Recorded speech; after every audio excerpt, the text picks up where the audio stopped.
My guest today is the amazing Mary Trudeau. How do you get into the environmental world? Half a century ago, it wasn't an industry. It wasn't a hot topic. It wasn't any of that. What drove you to the advocacy, to, thinking of all of these things? You're right. It was a very lonely place. The late 80s, we knew about climate change, but no one was really talking about it. It started with water. I remember I did a tour in China way back in the 80s and asking people there if they had heard of climate change, and they hadn't. Our planet is self-sustaining, self-repairing, self-generating. It, I think, wants to support us if we would only just give it a bit of a break and love it. Even in the environmental world, cobalt mining, we don't see what's happening in Congo. We just drive our Teslas. Laws have to change. Something as simple as the right to repair. Things that are made to be disposed of purposefully, planned obsolescence, it should be criminal. Like, why a fridge now lasts 10 years and a 40-year-old fridge lasts 30 years? We don't have to wait for somebody out there. We just have to participate with people who think the same. And the power behind that is more than we can see. We underestimate the power of collective consciousness.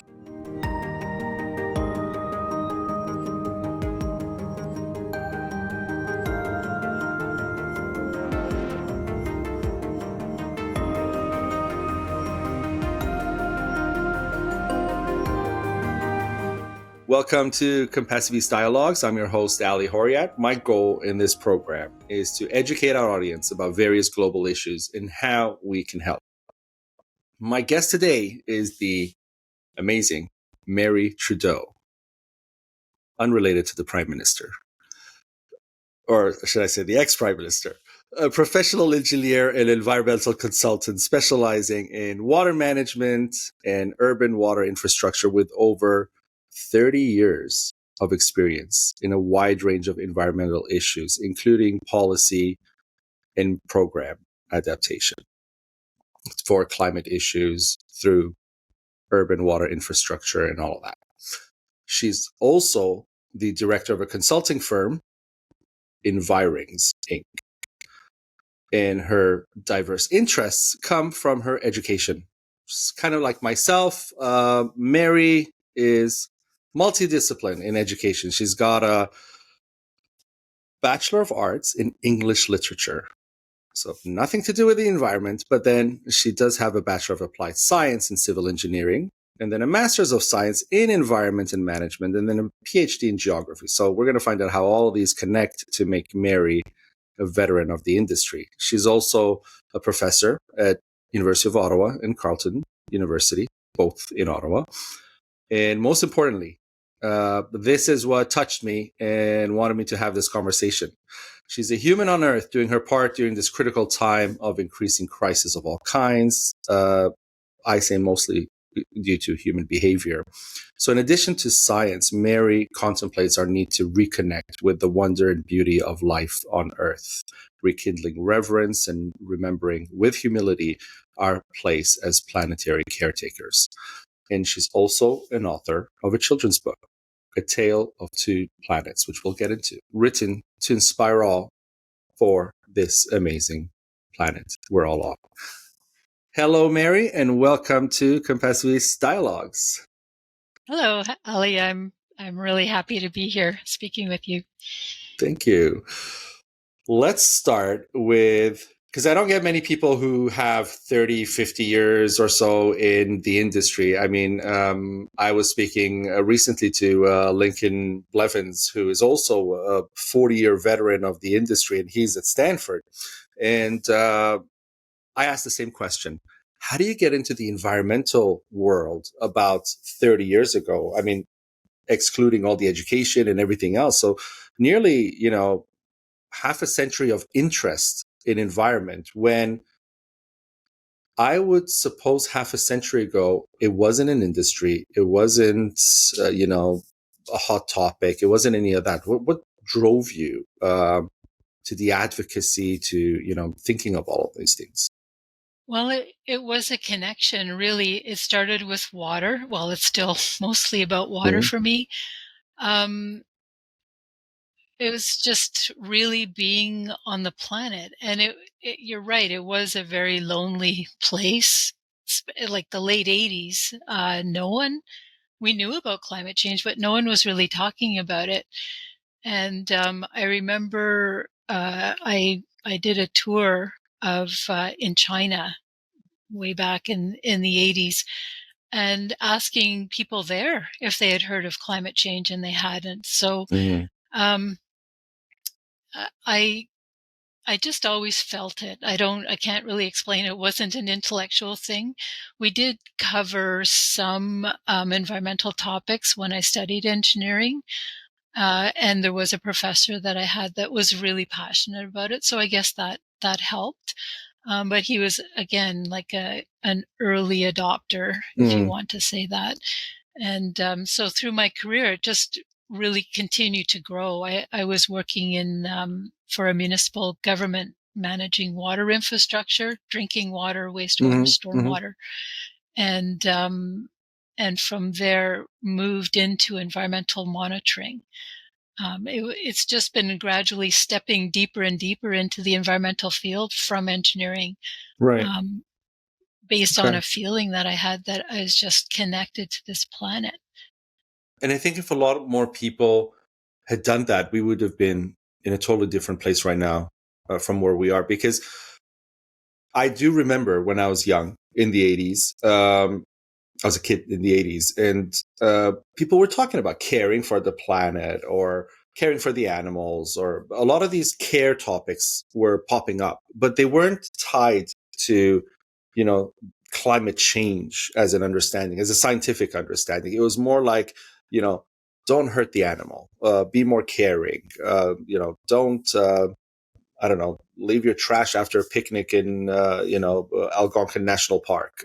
Don't do these things, right? And it was more like a care principle. It wasn't really, uh, don't chop down the forest because climate change. So that's where I always kind of go back to, and I say, God, I wish the education came out then versus the continued care feeling, because the care feeling of everybody caring just got us to where we are here without the science. And so, Yeah, yeah, you know, and your schooling, like that was the catalyst, probably, phase for you, because here you are doing English literature. uh I, you care for the planet, but it wasn't involving the climate change aspect of it until you kind of got into that course with that specific professor, and then things started to happen for you. The veil started kind of like peeling away, and you started seeing things that change your perspective yeah. Well, I actually did my degree in English literature after my after. engineering degree, Okay. because I Even loved worse. Why? well, I loved engineering. Okay. But it was all engineering. It was all math, and Mm. I just have other interests, among them being history and literature. So Ooh, I did okay. that kind of part time.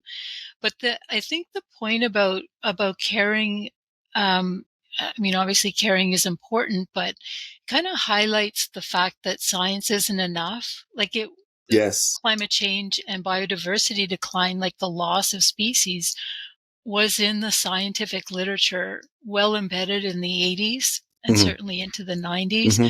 But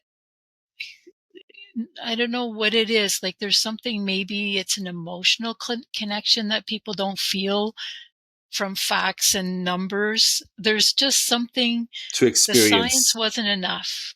Yeah. I had a friend of mine in Toronto, because I lived in Toronto for over 20 years. A friend of mine in Toronto did this really outrageous thing.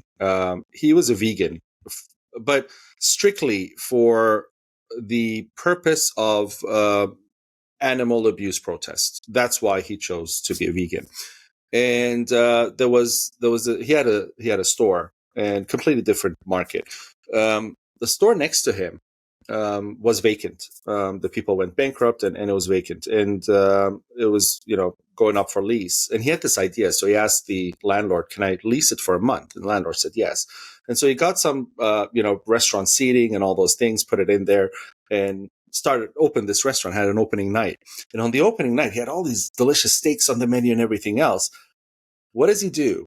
People sit, they ordered lamb, and he brings a lamb out from the back and gives them a knife and says, there's your lamb, kill it, and I'll cook it for you. And you're talking a lamb, right? Like a baby, so cute and everything. People were crying at the restaurant. That effect never happened on a global scale. We go to the store, we see our meat prepackaged, we don't relate, the factory farming, we don't see any of that. And it's not just food, it's in every industry. We just don't see, even in the environmental world, cobalt mining, we don't see what's happening in Congo. We just drive our Teslas, so that kind of disconnect with compassion and the maladaptive practices that lead us to making those choices is kind of what you're getting at. We did the science, we did all of that, but like you said, like I look at the science, I look at the equation, oh, okay, and then I walk away from it. But if it happens to me, very different story. I start adapting things. Yeah, like that is the crux of most environmental problems, is a mismatched scale. So what I do, if I choose to drive a Hummer, I will never see a nice iceberg calve off Greenland necessarily. I'll never see, a polar bear struggling to get through an ice field. Mm-hmm. The effects are on a different scale than the actions. Mm-hmm. And it's the same for species decline. I can not necessarily care how many old growth forests get turned into Kleenex or whatever. That loss happens somewhere else. But what climate change really, really brings to light is how everything's connected. Like mm-hmm. what I do is connected globally, and what I think, how I behave, all of that has an effect. And I can't measure the effect. And this is where the science falls apart, right? Like how much difference does it make whether I drive a Hummer or I cycle to work? You can't measure it. But once millions of us make that same decision, then we can start to measure it. It's a problem. Yes. And that is exactly why I started Compassiviste, because when I had my moment, it had nothing to do with the environment, it had nothing to do with any of this stuff, but I had this meltdown moment from, running the second largest fund in the country to quitting, cold turkey, walk out. And I thought I need to make a change. Like I know I have success built into me because I've made it so many different times in different ways, whether it was education, whether it was, I've done more schooling than you in different fields. But, I did that successfully and scholarships through the whole thing. Then I went into the working world. I went from nothing to, the second largest fund. Whatever I touched kind of Midas touch. So I thought I need to get into fixing the things that hurt me. I'm having these Nietzsche moments of madness where I see people hurting and destroying, and it's hurting me, and I need to react. And so I start Compassiviste with exactly that. I said, I don't know the science. I'm no engineer. I'm no doctor. I'm no scientist, and I'm not going back to school to now start all over again and do that. And I'm not even good at it. Like I could do everything but chemistry. So I know my fortes, I know my weaknesses. I'm not doing this. But what I do know is, like you said, environment is connected to every problem we have in the world today, from nutrition to refugees to what you name it. I will connect environmental issues to it, right? And so I thought we need to start acting, because all the science in the world is there for what we need to know. All the media is there, all the awareness is there. Like it's hard to really find someone in the Northern Hemisphere. I mean, I'm talking Canada, US, and EU and the UK, who doesn't know what's going on or is fully unaware. Yes, there are gradual levels of knowledge and wisdom about these things, but like you said, the difference between cycling and driving a V12 monster truck is obvious today to a lot of people. So I thought, why is there no action? We need to put the action together. What do? We need to get the scientists to come over to this side and start bringing in the passion with their work, right? Because the graphs and the equations and putting out academic work that go into academic journals that nobody reads other than 5 of your other friends who are going to argue with you about what you said, and it never sees the light of day anywhere else, it's not going to change the world. And these guys on this side protesting at every G7 summit behind barricades and that's not changing the world either. There must be a better way. So I bring people like you here so that we can have these conversations. How do we fix things? So the next question is, Envirings does exactly that. It consults, and it's a mindset shifting tool. It's not so much a consulting to, this is what you're doing inefficiently in your corporation, but more so, how do you encourage sustainable practices that, aren't the ineffective policy stuff that we keep, banging on those doors, but really makes a difference. So for free here, give us that, consulting. What do we do? What do we really do? If you had to go on a pedestal and say, everybody needs to do this and we will see change, what is that everything that we need to do? Well, I mean, we do have to start from where we are. So laws have to change. Things, something as simple as the right to repair, things that are made to be disposed of purposefully, planned obsolescence, it should be criminal. Like, why a fridge now lasts 10 years and a 40-year-old fridge lasts 30 years? Why? We're more advanced. That is something that will take a public swelling of indignation for politicians to act, because politicians, despite what they say about leading, they don't. In a democracy, they can't be They're too far ahead, reactionary. otherwise. They're reactionary, actually. Yeah, Politicians, because they're going for the vote. yeah, So they need to react to exactly. the vote. They can't lead. Yeah. So people need to demand better of their laws. And I mean, we have this really fundamental problem of an economy that assumes infinite growth on a finite planet. And With very somehow, finite resources. yeah, finite resources, finite ability to assimilate pollution. Like, we used to think of the oceans as infinite, right? Raw wastewater going into oceans still happens in some places. It was just infinite. Same with the air. It was all, and now that's catching up to us. It's not infinite. And an economic system that incorporates the cost of pollution. So we have this raging debate going on in Canada right now with a pending election about the carbon tax and Yes. how it's a tax on Canadians. It's a recognition of the fact that throwing carbon in the air can't go on without consequences. And if you throw carbon in the air, whether it's from burning fossil fuels or taking an air flight or whatever, then there's a cost associated with that. And the only way our economy can recognize that is through some kind of fee or tax or whatever. So we kind of have to get over ourselves thinking that the environment is free. Like, we can breathe free air, Right. but we have to make sure that if we do anything to pollute it, we're willing to pay to have that fixed. So law and economy, not science so much. Right. And I have a question about that, because I hear a lot of people come to the table with, and this is something that's kind of impressed upon us as well. It's a form of neoliberalism where it's always about the payment or the punishment or, hurt where it hurts most. So basically, let's imply a carbon tax, or let's add pricing to the cost of everything that is not good, so that people go towards the good, because pricing matters.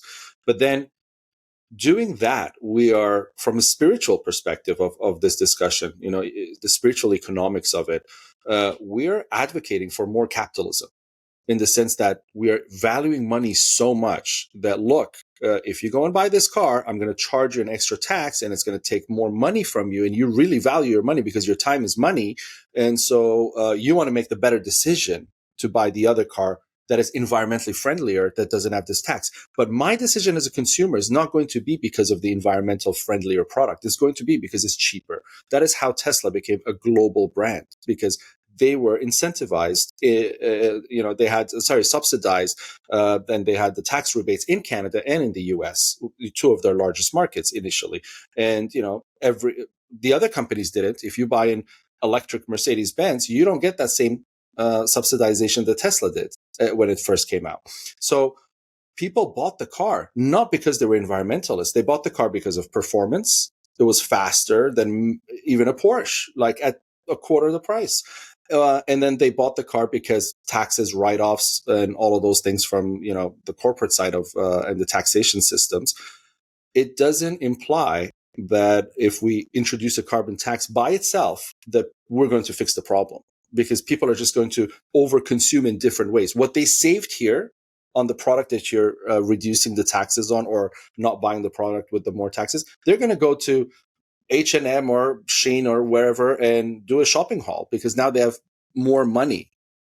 So I don't agree there. I agree that policy change is part of the equation, but there has to be a shift in our social structures so that democracy is returned and it's no longer an oligarchy. Because right now, Canada is not a democracy. I'm sorry. It doesn't function as a democracy because every Canadian does not have a true say in the way the government implicates the laws. We select people, we elect them to certain places. In those places, they have the right to act on our behalf. They no longer have to ask us.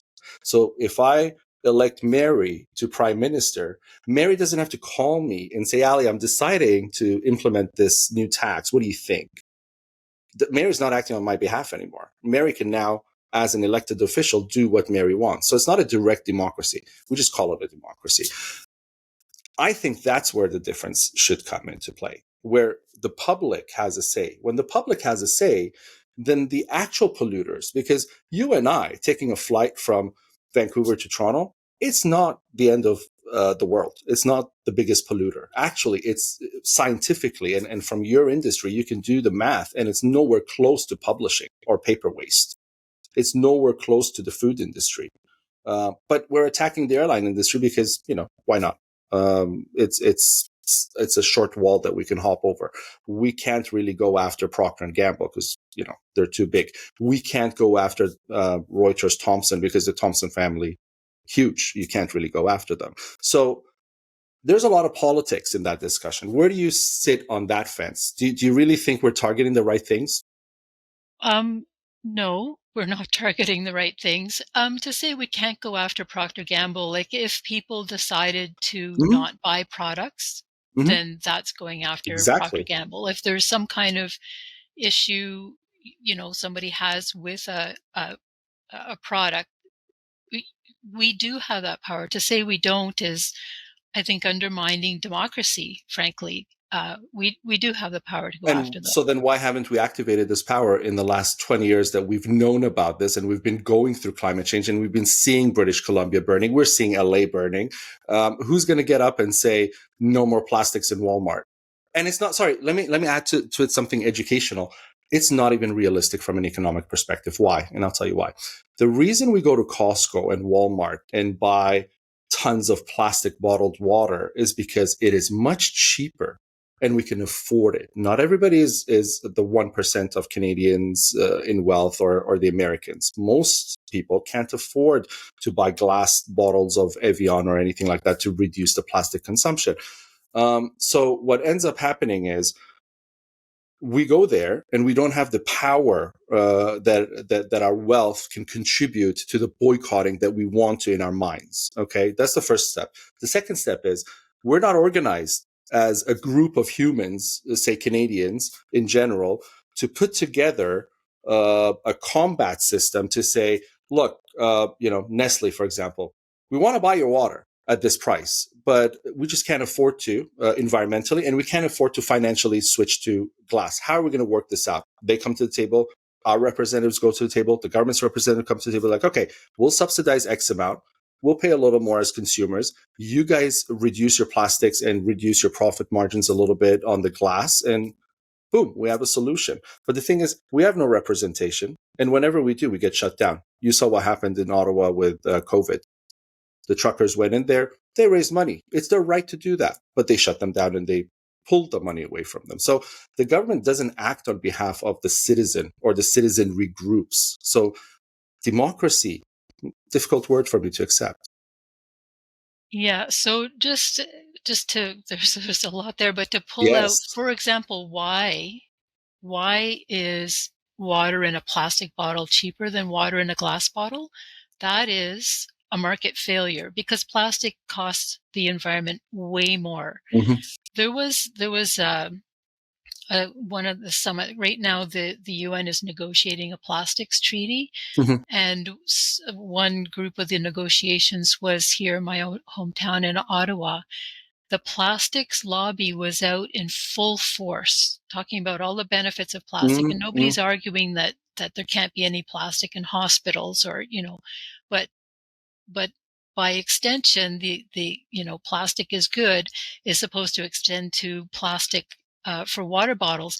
We're not paying enough for the plastic in water bottles if water in plastic is cheaper than water in glass. And that's a market failure, and that's a government failure to recognize the true environmental cost, because that shouldn't be the case. Mm-hmm. So, I'm not an economist, but I know that our economy is skewed so that we continue to be embedded in this culture that accepts plastic and Mm-hmm. packaging. Why do we Mm-hmm. fall for the pretty packaging? You buy something, you buy a pair of scissors, you need a pair of scissors to open the plastic to get Mm-hmm. at the scissors.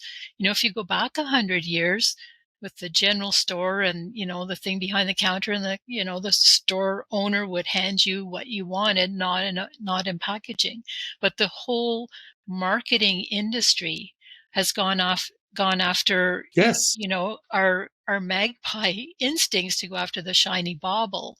So there's a lot of Mm-hmm. Packaging is cultural branding. things. I mean, Yeah. imagine you go to the cereal aisle, at your local grocery store, and if there wasn't packaging, like, how do you compete in a sense? So the whole system is flawed, like you say. It's so rooted, the flaws, that we really have to start there.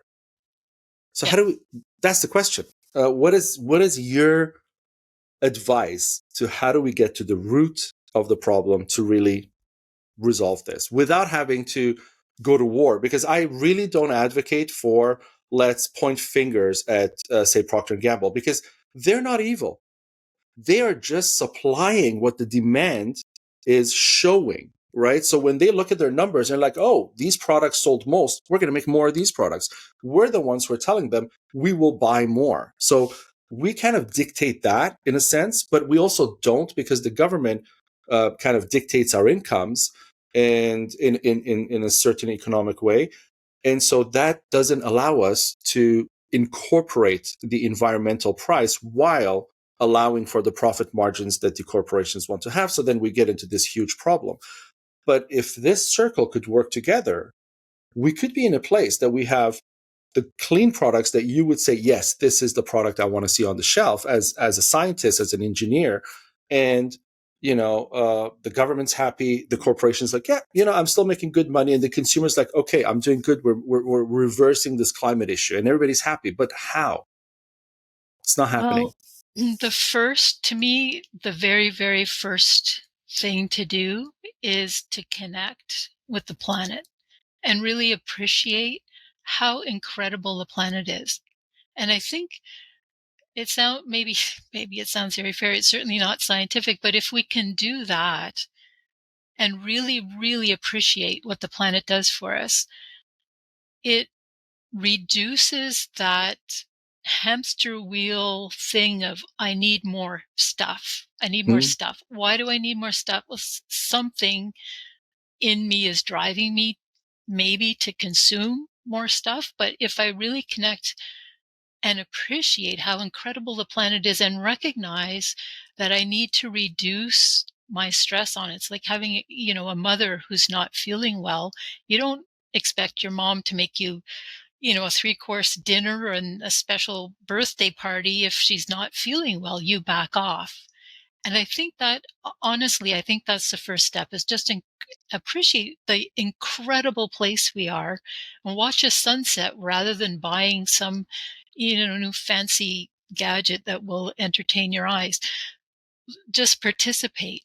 And then after that, choose your priority area. And if it's, say, water, stop buying plastic water bottles and find a community, and in community we can influence packaging, all of that kind of thing. 100%. And also do whatever you can during elections, um, to have a voice about policy. Like you talked about electric cars. To me, it's such a huge error. Like if we Thank had you. decided that we're going to electrify public transit, Mm. and whether you drive a gas powered vehicle or an electric vehicle, you pay, because that is a luxury. Take public transit, it's electric, but we absolutely cannot replace gas powered vehicles and what we've been doing with electric vehicles, because first of all, they're not zero emission. Mm-hmm. There's a lot of provinces in Canada that still burn coal. So you plug that vehicle in, you're burning carbon somewhere. Mm-hmm. And even if it's hydro power, there's still a lot of infrastructure behind that, electric losses in the line, like all kinds of Mm-hmm. inefficiencies built in. So we're going whole hog after electric vehicles, feeling all, green and environment. And Mm-hmm. we're It's another talking marketing about, game. yeah, like the rare earth metals that go into Mm-hmm. batteries Mm-hmm. come from mines, and some of Yes. those mines aren't yet developed. Some of them are in northern Canada, within indigenous lands, Yes. in wetlands, for example, that are right now they're sequestering carbon. We're going to dig those up and start mining out rare earth metals to save the planet. It makes no sense. Makes Exactly. no It sense. makes no sense. And to add to that, I mean, think of I had this discussion with someone who was like, Ali, I listened to the stuff you said, and I was surprised. He's like, you got to come over. I go over, and he's putting his garage, and it's going up, and I see a Tesla in the garage, and right next to it is his other car. And I said to him, I said, okay, the things you said, I mentioned, but then I said, never mind all of that. Never mind all of the inefficiencies. But let me ask you this. Is the glass the same? Is the metal the same? Are the tires the same? Are the rims the same? Are the brakes the same? Are the seats the same? All of this had to be produced. They weren't made out of thin air. Like, it wasn't like there's some magic that the chassis and the body and the interior of the Tesla, the radio in the Tesla is made with that has absolutely no impact on the environment. You don't need to buy a new car. You need to reduce your consumption of vehicles instead of saying, okay, the new tech is here, and because the new tech is here, we all have to go and buy new cars. And that becomes an issue too, because that's another form of overconsumption. And like you said, the mines and all those things and the energy. And I ask people, I tell them, where are you getting the energy from for this electric, charging that you're doing at the mall, or at your home or wherever you stop your car at? And you're being so incentivized, because the other problem is, again, the government. Look, in Toronto, there are several malls that are really busy. It doesn't matter when you go, it's busy. Okay. I had friends who had electric cars, who everybody would get into that car to go to the mall because you got parking. Just like, like right close where the disability parking was, right next to it, there's like a whole range of only electric vehicles. So they're promoting this, and people are starting to buy into this whole, like, you get better parking, you get better this, you get better discounts, you get better tax incentivizations, all those things. And then marketing leads the way. And then we think, okay, I'm good now. I've put some solar panels on my roof and I have a Tesla, and done. I can still heat my pool in my house, and I can still leave the lights on the whole perimeter of my 1 acre lot. It's not going to matter because now I'm safe. And that is where the science comes in. That's where people like you come in. You need to come out there and say, no. But I don't hear too many voices like that. Yeah. Well, I mean, what you're talking about with the vehicles is embodied energy, right? Like the Yeah. energy that it takes to make something. Mm-hmm. We think of operating energy. Yeah, plug in the vehicle and it runs. How much energy did it take to make that vehicle, which is what you were asking your friend. And if you have like a fairly new, fully functioning gas powered vehicle, is it actually carbon efficient to buy a new Mm-hmm. Tesla? So my field is water, not Yes. carbon, but I'm going to guess no. But Mm-hmm. so this is interesting though. So if a few years ago, probably 10 years ago now, there was a scientific analysis of how much carbon we could put in the air. And when I say carbon, I mean burning fossil Mm-hmm. fuels, how much we could put in the air and still stay within a safe operating limit. And it was less than the known oil reserves. In other words, it started a Keep It in the Ground campaign, and that's still Mm-hmm. an active campaign. So, so we know how much carbon can go into the air. We know how much carbon we have. We know how much carbon it takes. Like, I've never seen an analysis for allocating carbon. For example, how much carbon do we need to get off carbon? Because right now, solar panels are made with carbon. Mm-hmm. Wind turbines are made using carbon energy. Mm-hmm.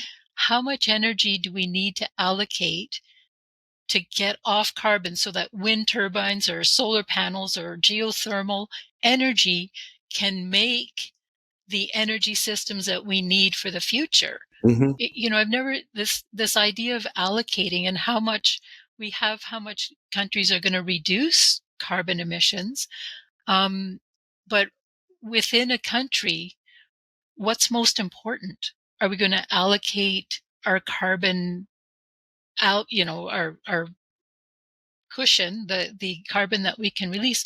Are we going to allocate it to food production or to gizmo Mm-hmm. generation? Or where we don't have those And then, yeah, conversations. and also, but we're having the dirty conversations in the sense that we're starting to say, okay, if we are going to start thinking about the allocations, can I now, ahead of everybody else, go to a poorer country that will not hit those allocations no matter what in some part of the world and say, hey, sell me your allocations? We're doing that in many ways right now.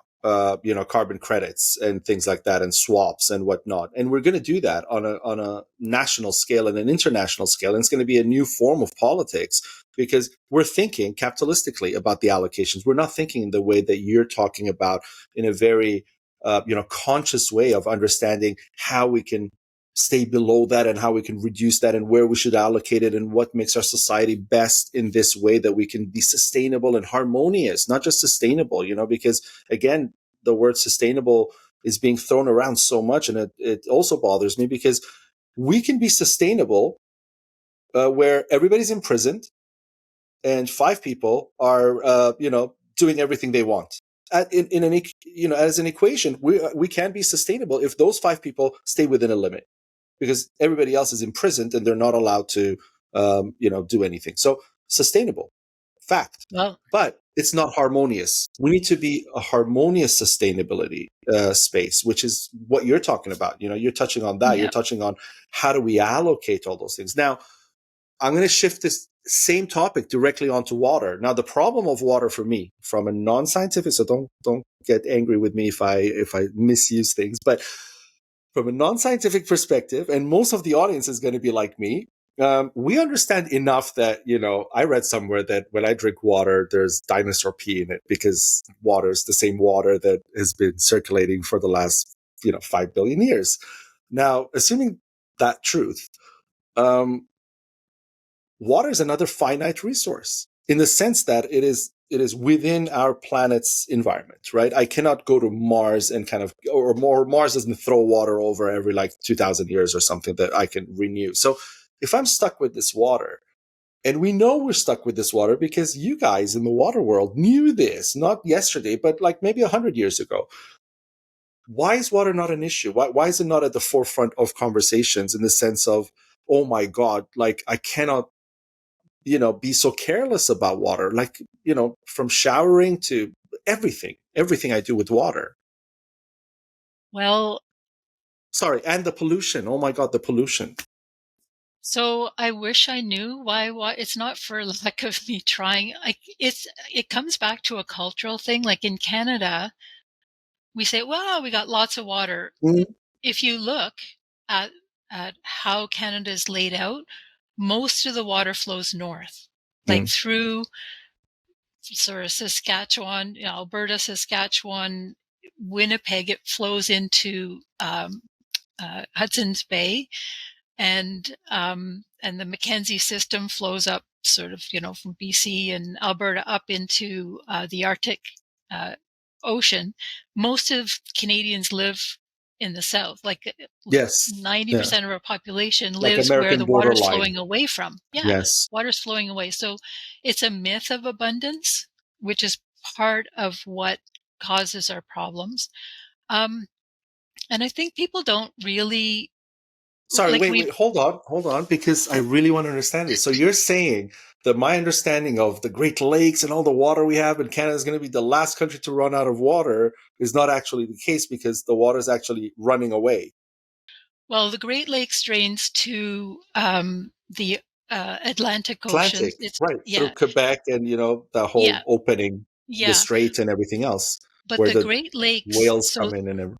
yeah, they were formed in glacial times. The Great Okay. Lakes, all of our big lakes, so Great Slave Lake, Great Bear Lake, Lake Winnipeg, and the Great Lakes. If you Hmm. look, all of them are kind of where the toe of the glacier that receded are, Right. and and that's why there's so much water. It's only, I think it's 1% of the Great Lakes water is replaced annually, like by rainfall.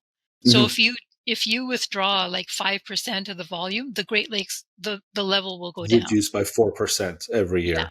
exactly. So it's a lot of water, but it's not renewing itself in terms Yes. of volume. So it's a myth of abundance. It looks like a lot of water. It is a lot of water, but it's not a lot of renewable water. The United States And actually maybe it's has because more of renewable history. water than, sorry? Maybe it's the myth is because of history. Like we look at our history and the water's always been there and it's never run out Yeah. because nobody has been in this unprecedented times that we have, losing water. So maybe we don't understand that what we're doing is very different than everything that happened from 100 years ago all the way to the beginning of time. Yeah. And I that's part of it. And I think I'm going to blame engineers, also water Okay. engineers. I can turn on my tap and not have any idea where the water comes from. I go to schools when I read my book to kids, and I'll say, "Where does the water in your tap come from?" And they have no clue. So and it goes, you know, into the drain. And when I take a shower, it goes into the drain. Where does it go? People have no idea. It's all one water. Like it's all one water cycle. And we've Mm, separated it out in urban environments. And the other thing we've done is when it rains, we wash that water off as soon as we can because we don't want, puddles. God forbid there mm, would be mm, puddles. So there's stormwater, wastewater, and potable water are all considered separate. They're all separate systems, but it's one water. What you put down the drain ends up in somebody else's drinking water. And some of our treatment processes, most of them were created basically 100 years ago, like mm. filtration, sand filtration systems. Yes. They don't remove a lot of pharmaceuticals, for example. So if you're downstream or in a Great Lakes, for example, area, the water that's drawn in has aspirin and caffeine and all kinds of trace with no identified um, human health impacts. It's And it as leads far to as we know Flint, safe. Michigan, for example, Yeah, yeah, right? or Toronto, Yeah. Toronto's nothing Lake better. Ontario. Yep. So um, we need to understand that it's all connected. Like that what we do, water is one of the amazing things about water is it's a universal solvent, right? That's why we use it to wash things, because it takes up pollutants. Mm. But once it takes up pollutants, then either natural systems have to take it out. Wetlands, for example, can sequester a lot of things, plants. But if we've removed I those and learned that on a trip. I learned about wetlands on a trip because before, some wetlands in like Louisiana and some in Canada, and I traveled, and I did the tours and whatever. But then through the tours, I got educated what the wetlands actually do, and then I was like, wow, we're we're literally destroying wetland. Like it's a negative to have wetlands. Like from a, I guess, a cultural perspective or something, like ew, right? But then it is so crucial to our existence. I yeah, had no clue, and then now I look at it, I'm like, no, you don't want to touch that place. Like we need those things. yeah. We need them for they clean water, they Mm. sequester carbon, a lot of them, and they're also hotspots for biodiversity because Mhm. they're edge. A lot of them are edge habitats where baby fish can find refuge, for example, in wetlands and weedy kind of areas along beaches, which we also take out because we don't like it when we swim. A lot of God what we forbid there's do, algae or something around you, and yeah. yeah, yeah, a lot of what we do for our own convenience is or comfort is so detrimental. People talk about I'll talk about water and their question often is, can I swim in it? And it's like, well, the safest place to swim is a swimming pool because it's chlorinated or it's disinfected. Nothing Hmm. can grow there. So don't ask me about the environmental quality related to swimming because our needs for swimming are completely different from a frog. For example, a frog cannot survive in Yes. a pool. Yes. So we have to kind of get over ourselves a little bit and think about, well, can I swim in it? Maybe I can't swim in it, but it's actually okay because frogs can survive in it and, fish are okay in it as long as the oxygen level and other pollutants aren't too big. It's not really all about us sometimes. Yeah, sharing the space, and we don't do that too well because, I'll give you an example. I love traveling, so I traveled so much, it's unbelievable. And I've seen some really beautiful places. And I've seen some beautiful places that were untouched. And you could just admire the nature, and you can, walk on this really uninhabited island. I've actually been to an island where I was the second person to set foot on it after the unfortunately, I didn't race him because I wasn't thinking about it. But the captain of the boat hopped, and I hopped in behind him, and we were the first two people on. But the point is, it was so gorgeous. It was so gorgeous. Like it was so untouched, and there was life. I don't know how the life got there, but there was life there, and you could hear and see and all of that, and literally about a 2 hour boat ride away. Sailboat right away, you're on an island with resorts, and the beaches are destroyed. Like they're pristine beaches that are designed for the value they charge. I mean, you're not going to go to the Four Seasons and see a natural beach. It's going to be very different. So all of these things were done. And when you get that vision of the two side by side, you think to yourself, what have I done? Why am I going to these places? And then it became difficult for me. That was part of my breakdown in a way because I was living that life. I was the worst person in the world from all the aspects that you talk about because I was careless about the impact I was making.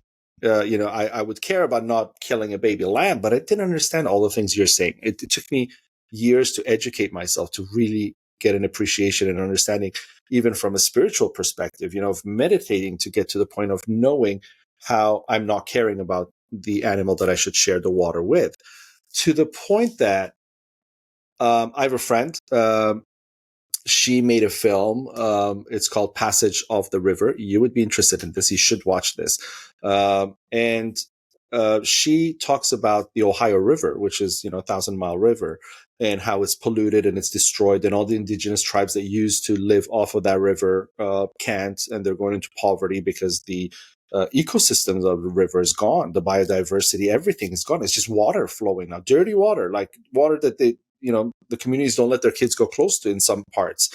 And she said something really interesting. She said, you know, you and your best friend may sit down and say you're almost identical because you're best friends and you love each other and everything.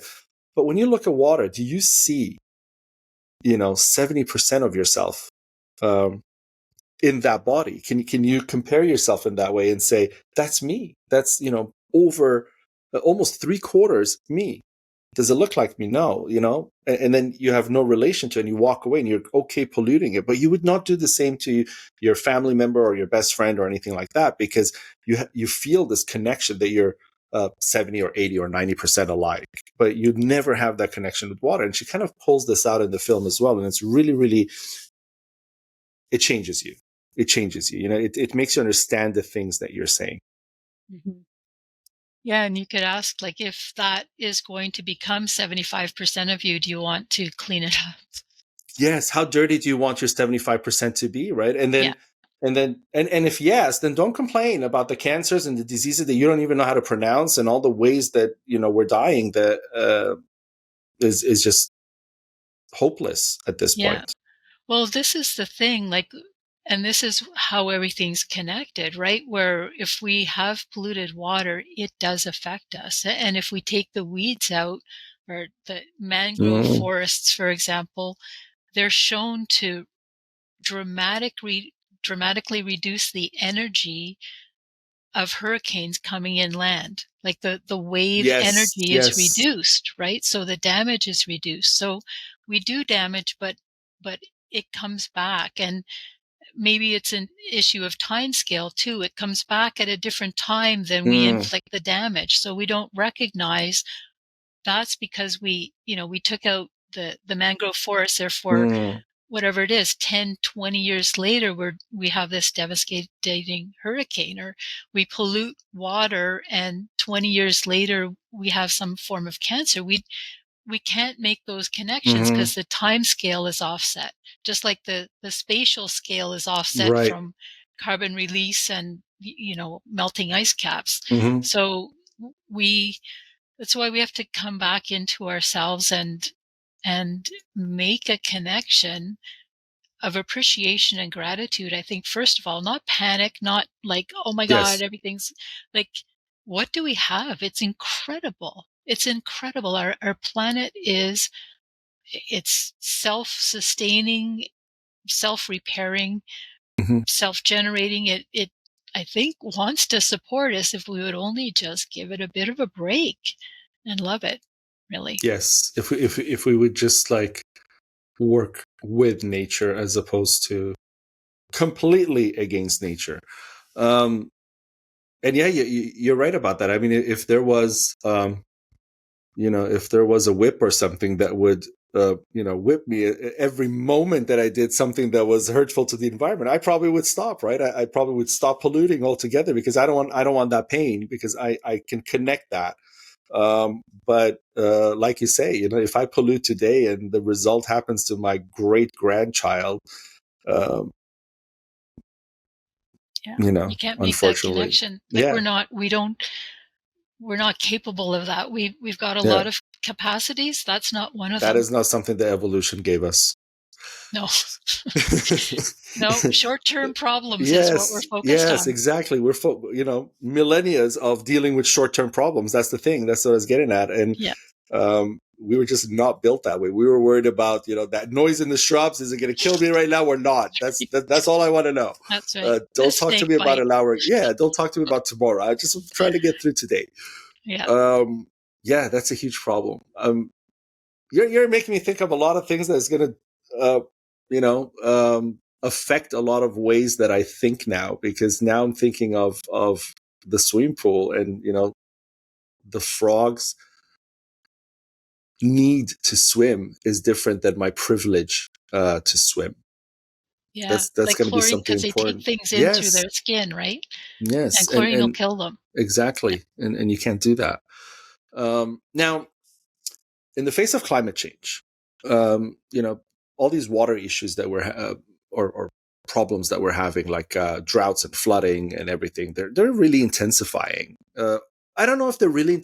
I don't know this because I don't know. I'm not going to say I know this, but I think they're intensifying. But it could also be because the media today intensifies or amplifies things. And maybe it was happening before. I'm not too sure if there were, these droughts and floods and stuff before. But what I want to know is, in the face of this intensification today, and really look at the LA fires. I mean, droughts, like, it's disaster. And we're focusing on it a little bit more also because of the privilege of the society that lives there. I mean, I'm looking at the news and I'm heartbroken about everything that's happening. I'm thinking the animals, and I'm thinking all the people, and I'm thinking all the memories in those homes that broke down. And then CNN's doing breaking news: this celebrity's house burnt down. Like, don't tell me that. Just, have more empathy about the world and everything that's going on in the area. I mean, I have friends there, but these are happening, and they're going to happen more and more, and they're happening around the world. We're just not hearing about a lot of them because they happen in places that,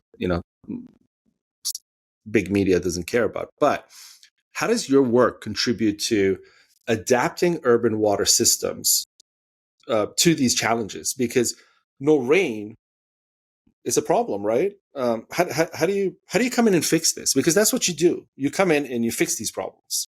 Well, I We got mean, we I got to rely try. on you, right? At some point, we got to be like, Mary, please do something, right? Because you're the person who has this tool. I mean, if I don't know, if my loved one had a heart attack, I would be asking a doctor to do something, right? That's who I'd be begging. Here, I'd be begging Mary. I'd be saying, Mary, do something. So, what do you do Right. to help us? Well, so just first of all, it is intensifying the the It rain. is? Yes, Okay, and I didn't know. and it's because warmer air holds more water, right? You have Yes. higher evaporation rates, Mhm. which is why forests dry out more. Like you mentioned, LA, so it's been drier and warmer, which means that everything, all of the trees and everything are drier, and that just burns faster. And then what you And why is it get, happening on that coast, even in British Columbia? Why is it hotter, or this drought system's happening there, but it's not happening, say, in Toronto? well, like on the coast, you in British Columbia, you have the mountains, right? So Mm. the the systems come off the Pacific, and as they go up the mountain, they drop the water. So on the other side, on the lee side of mountains, it tends to be drier just because as the clouds go up over the mountain, they drop water. They can't hold as much water as they get colder. So they're dropping their water. And then on the other side of the mountain, it's just naturally drier. So Alberta, for example, is Mm. drier than British Columbia because of the Rockies, the Rocky Mountains. But you still get these atmospheric rivers, they're called now, where Mhm. the atmosphere is so much warmer, and you've got all kinds of other atmospheric, El Nino, and I'm Yes. I'm not a climatologist, but you have a lot of factors creating these atmospheric rivers. So there's so much water being held that when it is released, you get these torrential downpours. You get, they Mm. call it 1 in a 100-year storm, or 1 in a 200-year storm, Yeah. because it's been so much warmer that there's so much more water in the air. When there is a rainstorm, some of them can tend to be really, really, really significant. So, I mean, one of the things to do is to get away from impervious surfaces in cities, pavement, roads, roofs, laneways, all of these things. When the water falls, it just runs off right away. It's not taken up by vegetation. It's not slowed down. Mm. Any pollution on a road, when you get a lot of rain, the faster the rain goes, the more pollution it picks up. It also warms up on the road. So you have hot water now hitting, a street in a summer storm. It hits the street, it warms up, it picks up all the pollution because it's moving really fast. It drains into the storm sewer system and goes right into a river or a creek. And it'll blow out that little creek, and the warm water, there's some fish species, for example, that cannot live Mm. within certain temperatures. That's why you don't see rainbow trout in a city. It's not pollution, it's temperature, water temperature. So, um, so if you have a an area where you can plant trees, shrubs, native flowers, anything you can do to get away from that hardened city surface starts to make a difference. So that's one thing. Another thing is I And mean, it sorry, is, before you go to the other one, and we've screwed that up because even the suburbs around our cities are made so city-like, which is what sells them better or sells them at a higher price. You know, those subdivisions that have meticulous asphalt or, you know, drainage systems and everything else, and then you don't see any of the, you know, the natural plantation or habitat that it used to be, and that just exacerbates the problem because yeah, you know, it's one thing having it only in downtown Toronto, but now you have, you know, a radius 5 times down the city of Toronto that has become the greater city of Toronto that is just disastrous because it's all city now and you can hardly find a park. Like even laneways and bikeways and all these things are just being demolished, you know, for more construction. yeah. Yeah, so if you know, even a lawn, you can turn a lawn into a refuge for pollinators as well. So Mm. you're helping the water, you're helping bees, you're helping butterflies, plant some milkweed, or you know, look into what your native species are locally. So you're doing two things, and also plants. Larger plants will take up more carbon than grass. So, and you know, don't fertilizer, all of that stuff. Like really stay away from pesticides on urban environments because Mhm. it's unnecessary. Plant, you know, plant resilient plants. So that one thing, like replacing a patch of asphalt, you know, an extra wide laneway, if you you know allocate half of it back to nature, you're doing you're doing water a favor, you're doing pollinators a favor, you're doing climate change a favor, and this is all in your yard. This is all within, you know, obviously if you have a yard, even on a balcony, if you live in an Mm. apartment, you can have plants on your balcony that pollinators can use, that maybe birds can take some seeds. So And the we've had rooftops. rooftops for sure. Yeah, Yeah, rooftops. I mean, that's what I tell yeah, people. You know, sometimes people say, but I live in a condo. And I say, that's even worse because at home, I blame you for not doing your part in your house, in your garden, in your lawn, or whatever. You know, in a condo, you have so much more power because there's a whole group of you. You can educate each other about what needs to be done. Go to the board and say, unanimously, we want this. The board can't say no at that point. Like that's just the easiest way to get this resolved, you know, and you have the solutions. You have so many ways to empower your community to do better.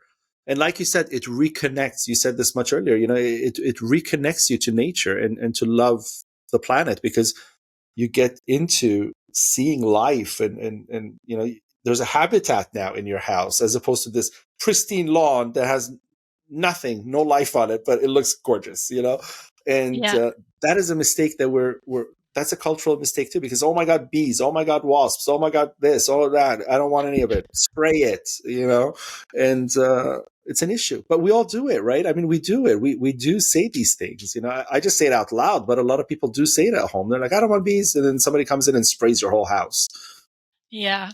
I mean, if they knew what was in some of that Mm-hmm. stuff, you know, there's some links of Roundup, um, glyphosate to ADHD and Mm-hmm. behavioral issues. It's loose, and obviously, like if you have any industry, pesticide industry sector watchers are going to write to you with complaints. But I mean, you could just look up the links between chemical use and endocrine disruptor, like Mm-hmm. disruptions to how your body functions, hormones, um, you know, any chemical, like those things. Just really be suspicious of it. Be much more welcoming for native plants, and condominiums. They have, you know, usually a public grassed area. Often Mm-hmm. it's grass, and this is another cultural thing where somehow Kentucky bluegrass has become prettier than, Yeah. Because it's the most coneflowers. expensive. That's why. I mean, we do that. We do that. I could wear the same, Mary, I could wear the same t-shirt and it could have no label and it could have a little Gucci or something there. And all of a sudden the t-shirt looks so much nicer. Like we look at it, we're like, wow, that's such a nice cut. It's such a beautiful fabric. And dude, it's the same t-shirt from the same factory, from the same place with just one pin on it that says Gucci. But Yeah, power of marketing, power of marketing. marketing, exactly. Cultural values, what we Yeah. value as a culture. Gucci over Yeah, we Target value or this whatever. grass over that grass because this grass tells all our neighbors and everybody who comes over to our house that we're wealthy. Yeah, That's the only reason. There's yeah, no, there's no, it's so much nicer. It turns me on so much more to go to somebody's house and see them explain why this grass. And then there's some scientific or some, natural, like, I don't know, nature connected understanding of their ecosystem and this grass. And the storytelling itself draws you in. And you're like, wow, this person's intelligent. You get attracted to them. you know you're attracted to them in that way of, I love the way your mind works, right? And then you go to someone's house and they're like, don't step on that, it's Kentucky blue. And you're like, ugh. That's why you bought it, like that's the only reason you bought it. And so I, those things happen, and that's what I kind of focus on those things a lot at Compassiviste, because that's the space we're in. We're trying to tell people to think right as opposed to the way that we're being marketed, sold to think. yeah. It's not even telling people to think right. It's asking people to be sovereign. Like really make your own Yes, decision. yes, Like what yes. appeals to you. And intuitively, I will bet most people will connect better to native flowers than to grass. Like there's just Mm-hmm. something innate about it if you allow yourself the time to feel that. Like just allow yourself the permission. And it's not somebody else giving you permission. It's you Mm-hmm. giving yourself permission to have a different opinion from the cultural norm. Like, I don't care if it's Gucci. Right. Allow yourself to really, do you really care? Like, if you do, okay, that's as long Yeah, as that's your as long as own you can tell choice. me a why that makes sense, I'll buy into it. That's what I always tell people. I say, you're because sometimes, I advocate for this. I tell people, don't buy fast fashion that it's going to die after 3 washes and then you have to go buy it again. Invest in a little better quality. Instead of buying the $5 t-shirt, maybe buy the $40 t-shirt, which you'll buy once for several years and Yeah. several uses, right? That's worth a lot more than continuous $5, not just financially, but environmentally, so much more. Well, I yeah. respect that, right? But then um, you have an understanding of that. Like you went and bought this t-shirt with an education. You did your research. You understood that, oh, it's organic cotton. It's not regular cotton. It's got this, it's got that. It's woven this way. It will last longer because the seams are, double stitched in this way. So many things have gone into your education of buying this product that now you can explain to me why it was okay to pay a little more. But when you go into a store and you're buying a t-shirt for $900 versus $5 and it's the same fabric and you cannot explain it to me, it's stupidity. I'm sorry. At some point you gotta say the wrong words. It's stupidity. So we're falling into that space and we really need to get out of it. And what you're saying is, uh, you know, just get up one day and start changing, right? Just get up one day and say, from tomorrow, I'm going to start making better choices, being more Yeah. conscious. And it does help to be inspired. So just a, a little water fact on fast fashion. A lot of it is synthetics, right? Polyesters. Mm-hmm, And mm-hmm, mm-hmm. when they're washed, there's little plastic fibers that are released, and they're not. Some of them are stopped by wastewater Mm-hmm. treatment plants, but most of them are. Most of A them lot go of them here. are not. I can't give you. Mm-hmm. Yeah, so they end up like you can find plastic fibers at depth throughout the oceans. Yes. We've been releasing these things since the 60s in clothes, so fleeces and all kinds of synthetics. So that that is another reason to really second guess something that is inexpensive and doesn't last long. There's all of the embodied energy that goes into it. There's also how much it sheds. Mm, into the environment even before you throw it out, which is, again, right. part of that issue. Yes. And you know what?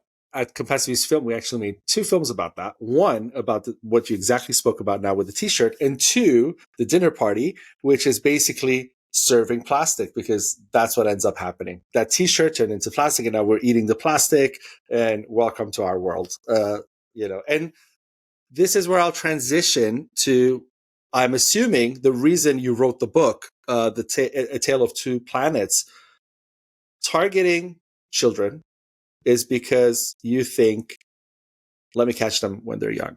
Let me catch them when I can actually more readily give them the education and the tools and maybe some support system that as they grow, they can make better decisions more naturally than targeting somebody who's 65 years old, set in their ways, and no, I'm not making changes in my life, no matter how many books you write.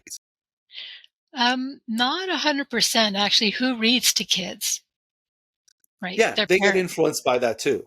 Yeah. Yeah. So a lot of the non-smoking, like stop smoking, smoking cessation Mm-hmm. success was from kids learning it at school and going Mm-hmm. home and asking their parents to stop.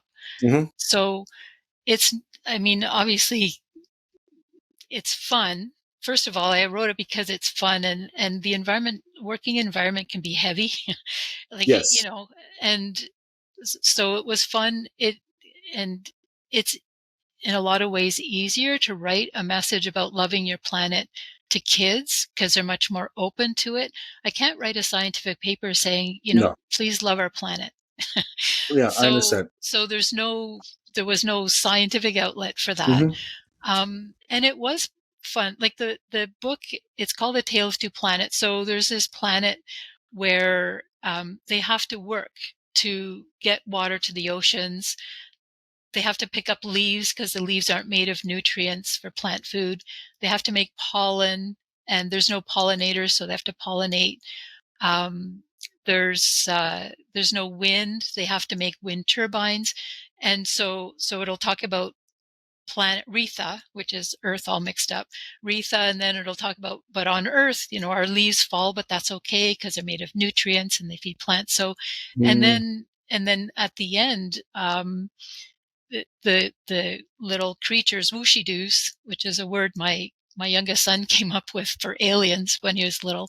The whooshy-doos read the story to their little ones about Earth, the magic planet, and they assume that it's made up. They laugh because no place could be that amazing. And but there's one little whooshy-doo Anag who wants to figure out, believes Earth is real and wants to figure out some of the science. So there's a little bit of science in the back of the book.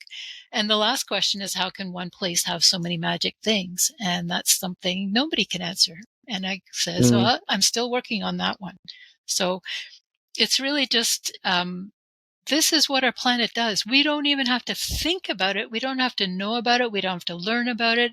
It just does all of these things: water, nutrients, plant propagation, wind. All of these things happen, and the whooshy-doos are grateful for their planet, even though they work very hard. And sort of the implied question, I don't say it, but the implied question is, hey, can't we be grateful for our planet? Because it is a magic planet. Like, it really is.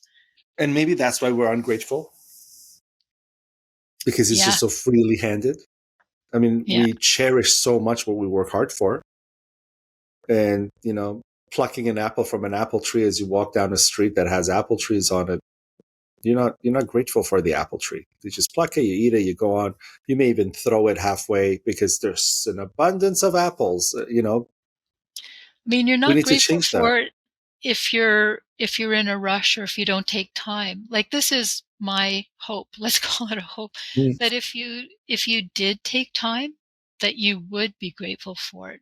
Like, there's something about our culture, it's rushed, right? Oh, we got to Yes. eat, we got half an hour Yeah. for lunch, and Yeah. then I Yeah. got to do this and got to pick up the kids and got to, like, blah blah Yeah. blah blah blah. Part of that is our problem, is that we're not taking the time to make our own sovereign choices about what we value, what we consider priority, and as part of that, we don't feel gratitude because we're too freaking rushed all the time. Yes. We have no time to do that. Yeah. There's just no time to look at anything. There's only time to get to the goal that we've bought into, and we rush through that. And that's, I call this the social part of the economic capitalist system. And we live in this social capitalism where we're always hitting goals. We do this in everything. I mean, even in our sports, it's all about, the seasons and the trophies and the goals and the cups and the Olympics and it's always competitive. Our entertainment's competitive. Our work is competitive. Our education's competitive. Our lifestyles are competitive. Our marriages are competitive. Everything's become so competitively evaluated and measured. And we just try to reach those goals that we're always running for Yeah. all of them. Right. And you're saying, put some speed bumps and slow down and just take a ride and enjoy it and look around and fall in love. And you'll make better choices that way. Yeah. And you know There's, what, Mary? That's exactly what I did. I went from that Toronto life, financial district, to stretching out in Ecuador and just seeing wildlife that I, only saw in zoos before, and just saying, wow, like, this is so relaxing. This is so calm. I'm doing what I want. I can write again. I can do things that I was passionate about, make music, just enjoy my surroundings, get inspired. Couldn't do that when I was working. yeah. There's a field, not my field, called eco-psychology. Mm. And it's an analysis really of people and connections to nature. And part of the way the capitalist system works is a disconnect from nature. Like the Mm-hmm. only way you can perceive a continual need for stuff is if you don't appreciate fully where it's coming from. And the cost, there is a cost, and I think you're probably feeling this to some extent, of reconnecting now is grief, Mm-hmm. because you feel what's been lost because you were disconnected. And so it is something I think as a society in the future we're going to have to accommodate, is people realizing once they reconnect again, the emotional toll that Mm-hmm. it will take on them because they have reconnected, and the damage that's been done. And I wonder if you've ever heard of Professor Blundell. Um, he has a concept called oikonomics. Oika meaning home, uh, economics of home. And he actually is one of the pioneers of deep ecology. And he says a lot of what you say, obviously in a different language, but you're.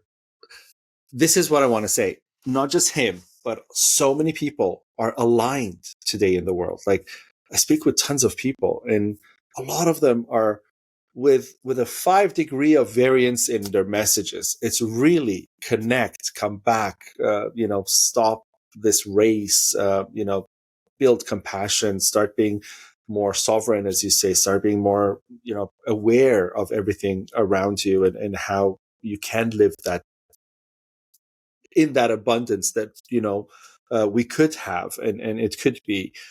And I just hope that all of what we aspire to and dream of and really build on can become manifested through building communities like Compassiviste, around and around, so people can kind of become part of it, and through that membership become stronger to the point that we can start challenging the forcefulness, because we're in that kind of Moses state where,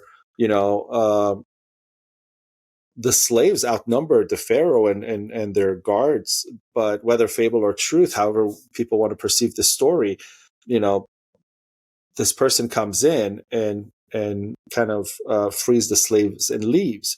Now, this fable brings in this magical savior, that we always kind of want to find. And then we have Jesus, and all these other stories. There are all these magical people who came and saved the world. And today we don't have that, right? And we kind of buy into those religious stories in the sense that there will be a Noah who builds, the whole ark by himself and puts all the animals in there by himself. All I got to do is sit in it and I'll be fine. That we forget the collective, and the narratives of the champions become told in this singular way. So a lot of people will bring the example of Martin Luther King and how he, really changed the United States. And they'll say it as a single person story, not as the group, or not as the tribe, or not as the membership. Or they'll talk about Gandhi, but they won't talk about all the farmers. They'll talk about Gandhi as a single person. And I think that's one of the problems, that we're, again, what you said earlier, disassociating it because we don't see it and we don't understand how far back the history was. We forget that all of these people had all the support staff, so to speak, or membership, or like-minded people. And that's what made the difference. That was the challenge that overcame and created the revolutions in history that we proudly look up to, and we make films about, and all these other things. And we need to get back to that state. I have a question about your book. And this is tough. This is probably the toughest part for you. Your book is in print, right? Well, Okay. It's also an ebook. It Yes, is an ebook. But it is also offered in print. Yes. Okay. So now I have some questions. One, if everybody thought like you and wrote a book and put it in print, do you think it's healthy? No. No. And Any if everybody extreme is unhealthy. Well, not any extreme, every writer. I mean, if you have the right or the privilege to print your book as a paperback and sell it to people as a paperback, then I should also be able to exercise that freedom, right? That sovereignty of making that choice. So my question really is, on the grander scale of things, if I'm going to advocate for better choices, then I should be also leading in the better choices department. So how do you account for that? And before you answer, I'm going to not add sure I another. understand the question. Okay. I say you talk about making better choices for the environment. Printing a paperback book is not a better choice.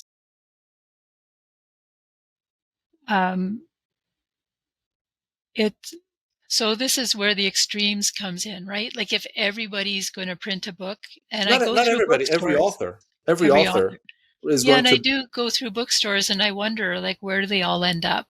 Not all only of where these they end books. up, just the production of it is disastrous, and I the mean, paper. yeah. So, I mean, the book I published with Friesen Press, and it's on demand printing, so it's Right? only printed when somebody's buying it. But I agree with you. Like, we're embedded in a culture, and we Yes. have to function within that culture to change the culture. And But so, shouldn't the function within the culture to change the culture be the kind of protest to that culture? So, for example, Compassiviste Publishing, we don't print, no matter what. But it's not only for the environmental issue; it's deeper. It's for a criminal issue. Do you know where your book is printed? The actual printing press. Do you know where that is? it's in British Columbia. Perfect. So you've done your research and you know that's where it is. I've done my research too. I know it's in British Columbia. So I know in Canada, the laws are going to be very enforceable on not having child labor involved, right? You go to Random House, for example, or some of the big five, even some of the university presses, they print in places like India and Bangladesh and other places as such. And they have sometimes been implicated with child labor in the binding and printing of books and all of those things. So when we print, we generally, or when we consume print as you go into the bookstore and buy a book, we don't have that information in the covers. It doesn't tell you that there's a guarantee that there wasn't child labor involved and all that. So how do you protest that to the industry? I think if people say we're not buying books until there's some kind of law or regulation that stamps books that we know are safe to purchase, because I don't want to buy my child a book that is taking away the childhood of another child so that my child can enjoy a book, because that becomes, let's go back to the pharaonic times. So in a sense, this is what I was trying to get at. You've done research and you've gone with the press that you've minimized your impact on the environment and on social issues and everything else. And you said, I'm going to print somewhere where I know the regulations and how the printing press works, and researched it and minimize the effects that I can. But you still had to agree and accept to print, because really, if you didn't, there would really not be that impact of your book from a sales perspective. So then, if we are going to take that concept, we return to a capitalist space where the next author who's writing a book that competes with you is going to say, well, if I'm going to beat Mary's book, then what's going to end up happening is I have to sign up with a bigger publishing house and not on-demand print, but really flood the bookstores with my book and put it all over the spaces that parents can see for their kids. That's the new book that's out. They're going to buy mine, obviously, over Mary's, because Mary's is not in bookstores. And, they're going to do all those things and beat you at that game. Now, if you're not super conscious about the environmental issues, what are you going to do? You're going to be like, oh, I need to step up my game. So that develops, the disastrous stage that we fall into. I think if we all came together as writers and said, we refuse to print anymore, it's level playing field now for everybody to compete on, because you're not worried, I'm not worried, the person who has access to the big five is not worried. Everybody is on the same playing field on a conscious level to really tackle one of the largest, issues of carbon and water. Yeah, I agree with you for adult books and maybe teen books. With kid books, like there's probably enough kid books already printed in the world to last kids for a while. And I'm going to a baby shower this weekend where instead of a card, they ask for a kid's book, and it can be one that your own kids had, kind of thing. Mm-hmm. So I think that's a great idea. I'm a little bit concerned about babies reading screens. Like if you're going to read a book to a 3-year-old, and it's going to have to be on a screen, that it's not printed. I'm not sure that's good. Like the lighting at night and that kind of thing, that there's some, unless we have a different technology to read children's books to children right now, I think the printed variety is best. And if it means all kids authors stop writing, there's just something in about the age group that I'm having a problem And with. there's the motor skills too, because you do want the children to be able to touch and flip pages and learn how to use their fingers, and not be like flat like that on a screen all the time, because then they don't develop. All that is relevant, but then the flip side of the relevancy is, how much is this contributing to us, going to extinction in essence? Because not extinction in the sense that all of us go, but this mass extinction of grand majority of civilization, and really a restart or rebirth of our civilization with a few people who remain. But mitigating the issues one by one in every space becomes the same discussion, because then you talk to aviation and they'll be like, well, this kind of travel is necessary, so I don't know if we can stop travel altogether because we have to do this. You're like, okay, fine, I'll give you that. I'll give you the children books here, then I'll give you this in this industry and this in that industry, and then I might as well pack and go home. Well, no, I mean, that's an all or nothing, right? No, I don't think it's a anything. minimization. It's not an all or nothing. It's a minimization. Yeah. I think that the minimization effect should happen on certain stages. So, for example, we're working on a carbon labeling program, which we'll have on our books as well. So we label our books, so you understand how much it's costing the environment for you to read this book. and how you can share it, and how if you are going to absolutely read a print book, then this is how you can minimize the cost of your print book. Instead of buying it, reading it, putting it in a library, and then people come over and you have this lovely library and all that. Stop that. You can share it. You can have a community library. You can do certain things that can support minimizing or spreading that cost so far that maybe it minimizes this cost, right? So instead of a ginormous cost this big for you personally reading books, it becomes something like this because you're making choices to change things. So I want to know your perspective of, yes, I agree with you. Children's books, we're having that problem too, because we have a children's series coming out and we have, psychiatrists and child psychologists and everything on board telling us the same things you're telling us, the screen and this and that. And I keep hitting back. I say, okay, what if I dim the screen? Then what happens? And then I said, well, yeah, you could dim the screen. And then you resolve that problem. And then I understand that problem is an industry problem. The industry tells them that the screen is bad. And some other doctors say, but you can dim the screen. So certain things you can kind of shut out because they're not real, but certain things are real. Like the motor skills thing, it's a real issue. You don't want kids not to be able to, have good eye-hand coordination and all those things, which is also why we put our kids in sports and stuff at a young age. But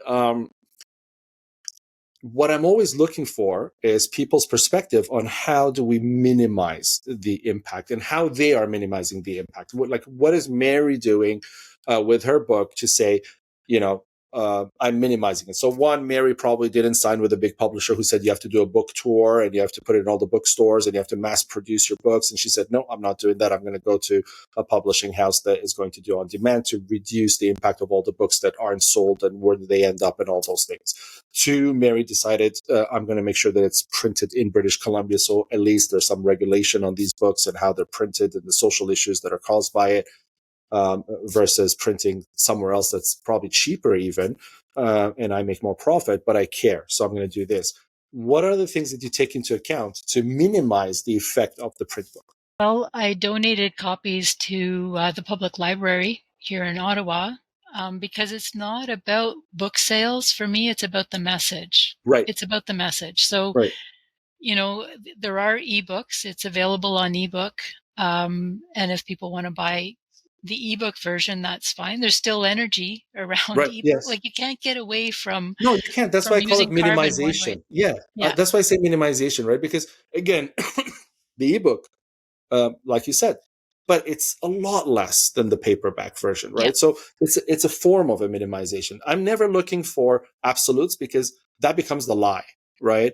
Because it's impossible. But what we're always looking for is the minimization, right? And so again, you've donated to the public library, so now people can share that book. You probably advocate people sharing the book once they're finished and giving it to other people or doing that. So those kind of things matter because I think other authors need to hear people like you say that. When we started Compassiviste Publishing, it's not for profit. So all our money goes to environmental causes. So whatever we make from the books goes. So we're not driven by profit. We're driven by the messages that our books are sending out, similar to you. And, again, see how aligned everybody is? Mm-hmm. We just need to manifest this alignment. And that's where we're still coming short. Yeah. Well, I think just getting back to something you said earlier about, the individual like Martin Luther King and Moses, I think we have been trained, and I'm not in a conspiracy theory kind of way, but Right. culturally to put the power, to allocate the power outside. And as a result, we underestimate the power of collective consciousness, for lack of a better word, like the collective people aligning, and the more people that align, the more that align. It's hopefully exponential, but the power isn't. We don't have to wait for somebody out there.